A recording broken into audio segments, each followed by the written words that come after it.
तो गाइस मैं हूं अंकित और आप दिख रहे हैं रेसलिंग फैंस नेटवर्क। सबसे पहले गाइस हम लोग अपनी बातों को शुरू करेंगे डब्ल्यूडब्ल्यू सर्वाइवर सीरीज से, जो कि सऊदी अरेबिया में हो सकता है। अभी कल मैंने आपको बताया कि सऊदी अरेबिया को चाहिए रेसलमेनिया एंड रॉयल रंबल उनके लैंड पे, लेकिन अभी सिर्फ इतना ही नहीं बल्कि इनकी डिमांड और है, बल्कि सर्वाइवर सीरीज भी चाहिए।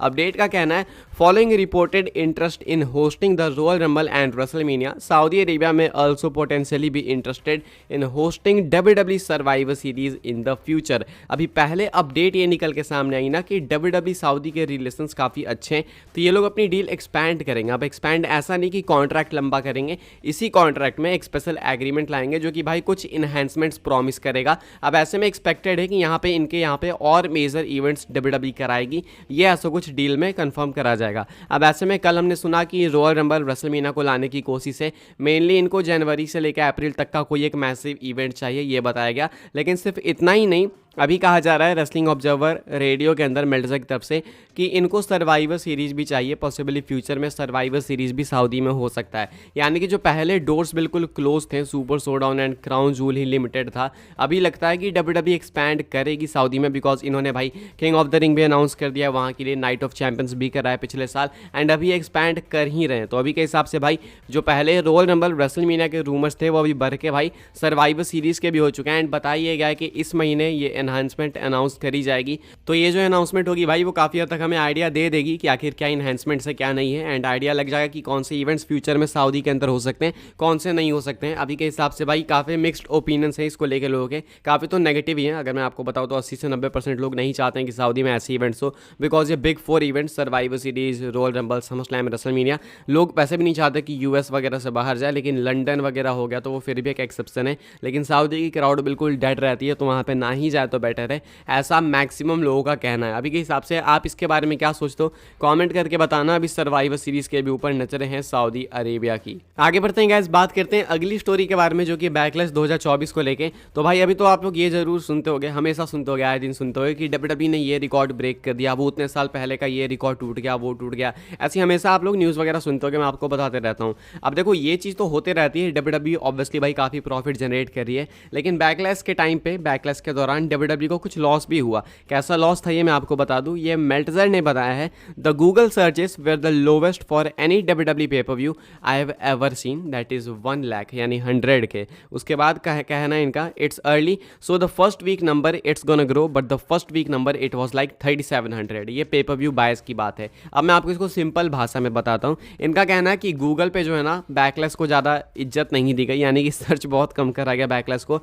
इनके हिसाब से, इनके अकॉर्डिंग कि गूगल पे इन्होंने जो नंबर्स देखे वो 1 लाख के आसपास की है। अब ये चीज़ मुझे कभी नहीं बिलीव होती कि ये नंबर्स कैसे बताए जाते हैं, सिर्फ 1 लाख लोगों ने गूगल पे सर्च करा, ये चीज़ मानने लायक ही नहीं है, बिकॉज यूट्यूब पे भी भाई इससे ज़्यादा सर्चेस होते हैं। तो गूगल का ही प्रोडक्ट है यूट्यूब, तो गूगल पे 1 लाख सर्चेस सिर्फ कैसे होंगे, ये डेटा मैं कभी बिलीव नहीं करता हूँ। आपको भी रिकमेंड करूँगा कि मत करना, लेकिन हाँ मेल्टजर ने ये कहा है कि ये लोवेस्ट था। इसके बाद इन्होंने पेपर व्यू बायस के बारे में बताया। पेपर व्यू बायस के बारे में आप में से काफ़ी सारे लोगों को पता होगा, काफ़ी को नहीं पता होगा। अभी डब्ल्यूडब्ल्यू कॉन्सेप्ट पे है प्रीमियम लाइव इवेंट के, यानी कि आपको एग्जांपल से बताऊं तो अगर आप सोनी लिव पे देख रहे हो तो आप बस एक बार पे करते होगे सब्सक्रिप्शन के लिए, एंड उसके बाद फ्री में एंजॉय करते होगे डब्ल्यूडब्ल्यू की प्रोग्रामिंग साल भर के लिए।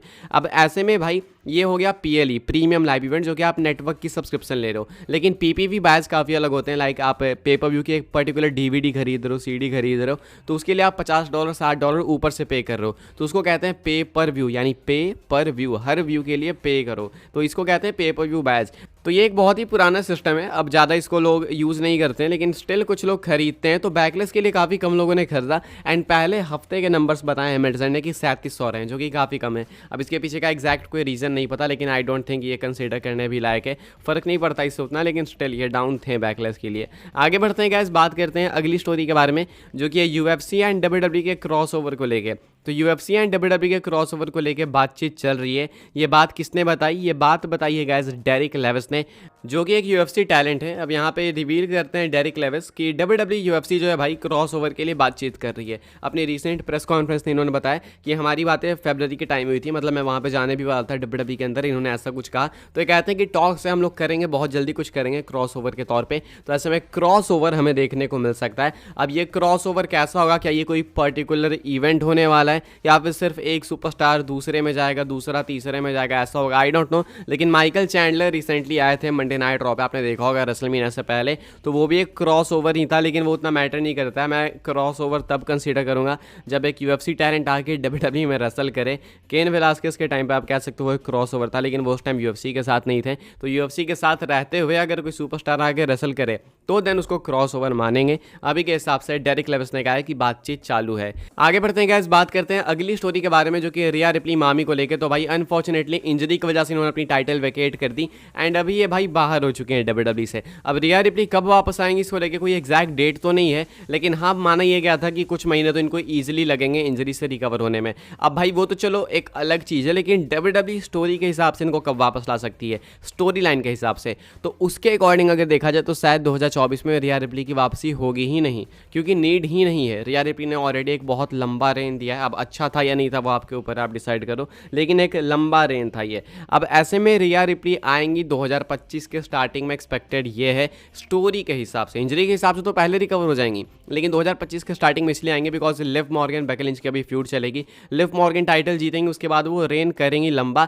डोमिनिक वगैरह के साथ उनका एंगल भी दिखाया जाएगा। उसके बाद रिया रिप्ली का रिवेंज 2 स्टार्ट होगा, जो कि 2025 में प्रोबेबली स्टार्टिंग में होगा, एंड देन उसके बाद रेसलमेनिया के आसपास एक मैसिव मैच हमें देखने को मिलेगा उनका। तो अभी के हिसाब से भाई यही कुछ बताया जा रहा है कि रिया रिप्ली स्टोरी के हिसाब से 2024 पूरा मिस कर सकती हैं। 2024 में वो जरूर रिकवर हो जाएंगी, लेकिन स्टोरी एंगल से वो पूरा मिस कर सकती हैं। अभी के हिसाब से मैं आपको ये बता सकता हूँ। आगे बढ़ते हैं गाइस, बात करते हैं हम लोग अपनी नेक्स्ट एंड फाइनल स्टोरी के बारे में, जो कि जेकब फाटू को लेके। अब कल मैंने आपको एक अपडेट बताई थी कि जेकब फाटू को डब्ल्यूडब्ल्यूई इसलिए भी नहीं लाना चाह रही है इतनी जल्दी, बिकॉज उन्हें लगता है कि वो शायद सोलो सिकागो को आउटसाइन कर देंगे, ओवर शैडो कर देंगे।